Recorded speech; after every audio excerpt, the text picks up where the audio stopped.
Bonjour les filles, on se retrouve aujourd'hui pour le make-up spécial fête numéro 2. C'est parti! Et je commence bien sûr avec le teint, je vais appliquer la base matifiante sur mon visage. La base va lisser les pores, protéger la peau des agressions extérieures, mais aussi va empêcher ma peau de boire le fond de teint. J'utilise le fond de teint sérum aujourd'hui. Je le secoue bien pour mélanger le sérum au fond de teint. Je dépose un peu de matière sur le dos de ma main ou je peux mettre 3 gouttes tout simplement sur le pinceau kabuki pour faire un demi-visage. J'aime beaucoup ce fond de teint sérum qui a une couvrance modulable, c'est-à-dire que j'ai envie d'un fini plus doux, j'en mettrai moins. J'ai envie d'un fini plus soutenu, je rajouterai un peu de matière. Il résiste au transfert, aux bavures, à la chaleur et à l'humidité.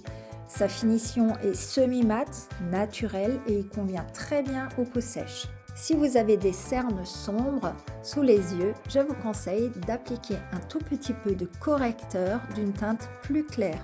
J'en applique une toute petite quantité là et là que je viens estomper à l'aide d'une éponge ou du doigt en faisant un V sous l'œil.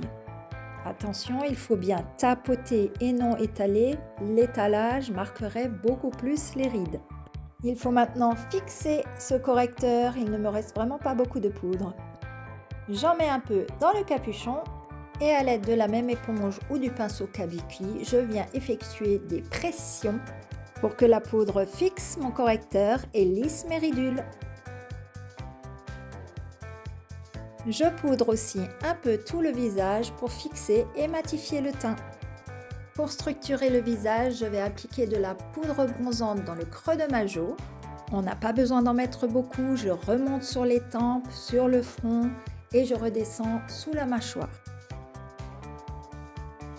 Quel blush choisir? Séductive, ça me va bien. Une petite touche sur les pommettes pour égayer le teint. C'est pas mal le teint comme ça. Oh, on va quand même rajouter un peu d'illuminateur. J'ai choisi la teinte Brazen que je vais tout simplement appliquer par-dessus mon blush. Une petite touche par-ci, une petite touche par-là et ça va être parfait. Le teint est fait, je vais redonner un tout petit peu de structure à mes sourcils avec le crayon à sourcils. Puis je les brosse pour leur redonner la forme. On attaque le maquillage des yeux et on commence toujours par la base à paupières. Et vraiment une mini crotte suffit que je viens séparer entre mes doigts et appliquer sur chacune de mes paupières.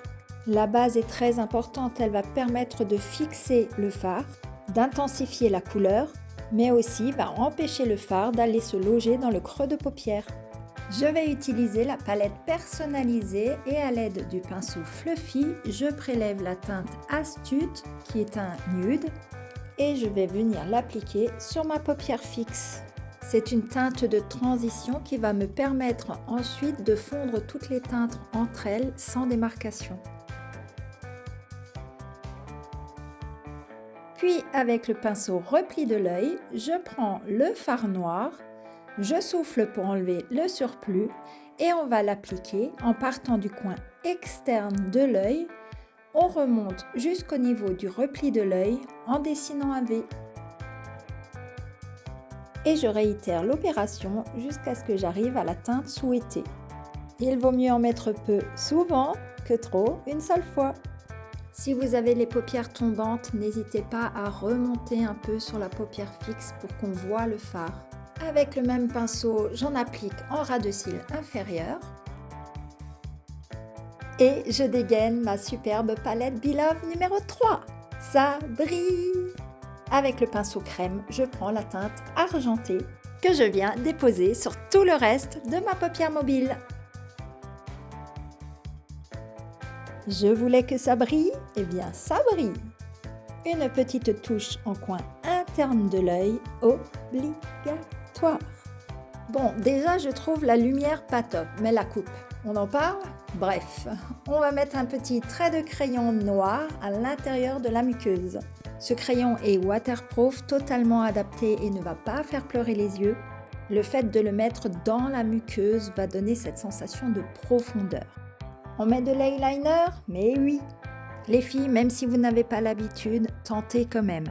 L'idée pour le faire au mieux est de ne pas faire un trait en continu. faites des petits tirés le plus près du ras des cils. Vous verrez, à force d'entraînement, ça marche nickel. J'ai des petits cils et je veux les allonger un max, je vais utiliser la base pour les cils. Je l'applique tout simplement comme un mascara et ça donne ça, une base toute prête pour mon mascara 4D. J'adore ce mascara qui offre volume et longueur, il est vraiment top pour des maquillages de fête. Une petite touche en ras de cils si on aime bien. Et voilà pour ce maquillage des yeux qui est terminé aussi.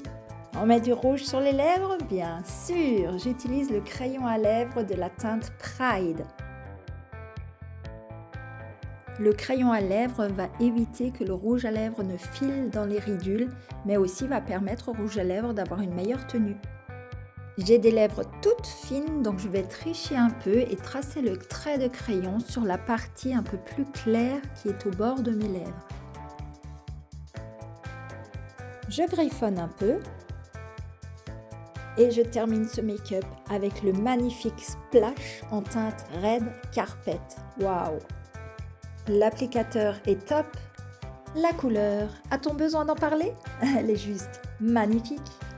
Le fini est mat, c'est tout doux, c'est super léger et ça va tenir toute la journée. Un soupçon de gloss transparent là-dessus, juste parce que j'ai envie, j'utilise le pinceau à lèvres. Regardez, moi je trouve ça tip top. Mis à part mes problèmes de luminosité, dites-moi ce que vous pensez de ce maquillage. Il n'est pas compliqué les filles, tout le monde peut le faire. Je vous mets en commentaire la liste des produits utilisés pour ce maquillage. Si vous avez besoin d'un conseil, surtout, n'hésitez pas, envoyez-moi un message, j'y répondrai avec grand plaisir. Merci à vous d'avoir suivi ce petit tuto, n'hésitez pas à partager, à mettre plein de cœurs, ça m'aide énormément.